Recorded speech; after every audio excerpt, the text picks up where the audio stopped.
Once upon a time, in a small, quiet village, lived a young boy named Leo. After his father passed away, his mother remarried a wealthy merchant who already had a son named Mark.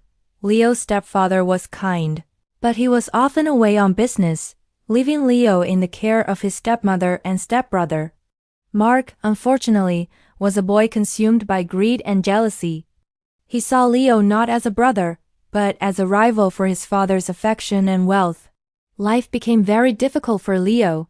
His stepmother, influenced by her own son, started treating Leo poorly. He was given old, ragged clothes to wear, and was often left with only scraps to eat after Mark and his mother had finished their lavish meals. The hunger was a constant ache in his belly, a annoying reminder of his place in the family. While Mark enjoyed the finest foods, Leo would often go to bed with his stomach rumbling, dreaming of a simple loaf of bread. Despite the hardship, Leo never complained. He was a gentle and kind-hearted boy. He spent his days doing chores around the house and in the garden. His only solace was a small, tattered book of English stories that had belonged to his father. Every evening, by the faint light of a candle, Leo would painstakingly practice reading. The words were difficult at first, but he was determined. He believed that learning this new language would open up a world of possibilities, a way to build a better future for himself. One day, the stepfather returned home earlier than expected.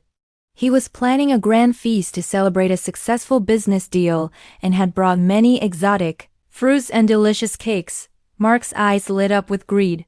He immediately demanded the largest share, stuffing his face and hiding some of the best treats in his room so Leo couldn't have any. Leo, seeing the leftovers on the table, felt the familiar pang of hunger. But before he could take a piece of bread, Mark snatched it away. "This is not for you, beggar," he sneered. "Go find your own food." Heartbroken, Leo walked away, his eyes filled with tears. He didn't want to cause trouble, so he went to the garden, his stomach aching more than ever. Later that afternoon, a group of foreign merchants arrived at the house. They were important business partners of the stepfather, but there was a problem. They only spoke English, and no one in the family, not even the wealthy stepfather, could understand them. The stepfather grew frantic. This deal was crucial for his business, and the communication barrier was about to ruin everything. He saw his fortune slipping through his fingers. Mark, eager to impress his father, tried to communicate using hand gestures, but he only made the merchants confused and frustrated. They were about to leave, looking very displeased. The stepfather was in despair. Just as all hope seemed lost, Leo, who had overheard the commotion, shyly stepped forward. "Father," he said softly, "perhaps I can help. I have been learning English." His stepfather looked at him in surprise, and Mark scoffed in disbelief. "You? Don't be ridiculous. What could a poor boy like you possibly know?" But the stepfather, desperate, waved Leo forward. "Please, son, give it a try." Leo took a deep breath and began to speak to the merchants in clear, polite English. He welcomed them, explained the situation, and started translating the conversation for his stepfather. The merchants' faces broke into smiles. They were impressed by the young boy's fluency and politeness. Leo's ability to bridge the language gap saved the day. The deal was successfully negotiated, all thanks to Leo. The stepfather was overjoyed and incredibly proud.